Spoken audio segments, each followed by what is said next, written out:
ଏଥି ଉତ୍ତାରେ ମୋଶା ଓ ହାରଣ ପ୍ରବେଶ କରି ଫାରୋଙ୍କୁ କହିଲେ, ଇସ୍ରାଏଲର ସଦାପ୍ରଭୁ ପରମେଶ୍ୱର କହନ୍ତି, ପ୍ରାନ୍ତରରେ ଆମ୍ଭ ଉଦ୍ଦେଶ୍ୟରେ ଉତ୍ସବ କରିବାକୁ ଆମ୍ଭ ଲୋକମାନଙ୍କୁ ଯିବାକୁ ଦିଅ। ତହିଁରେ ଫାରୋ କହିଲେ, ସଦାପ୍ରଭୁ କିଏ ଯେ ଆମ୍ଭେ ତାହାର କଥା ମାନି ଇସ୍ରାଏଲକୁ ଯିବାକୁ ଦେବୁ? ଆମ୍ଭେ ସଦାପ୍ରଭୁଙ୍କୁ ଚିହ୍ନି ନାହୁଁ ଓ ଇସ୍ରାଏଲକୁ ଯିବାକୁ ଦେବୁ ନାହିଁ। ସେମାନେ କହିଲେ, ଏବ୍ରିୟମାନଙ୍କ ପରମେଶ୍ୱର ଆମ୍ଭମାନଙ୍କୁ ଦର୍ଶନ ଦେଇଅଛନ୍ତି, ଏଣୁ ଆମ୍ଭେମାନେ ବିନୟ କରୁଅଛୁ।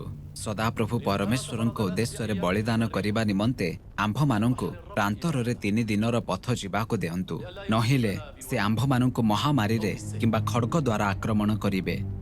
ତହୁଁ ମିଶରର ରାଜା ସେମାନଙ୍କୁ କହିଲେ, ହେ ମୋଶା ଓ ହାରଣ, ତୁମ୍ଭେମାନେ ଲୋକମାନଙ୍କୁ କାହିଁକି କାର୍ଯ୍ୟରୁ ନିବୃତ୍ତ କରୁଅଛ? ତୁମ୍ଭେମାନେ ଆପଣା ଆପଣା ଭାର ବହନ କର୍ମରେ ଯାଅ।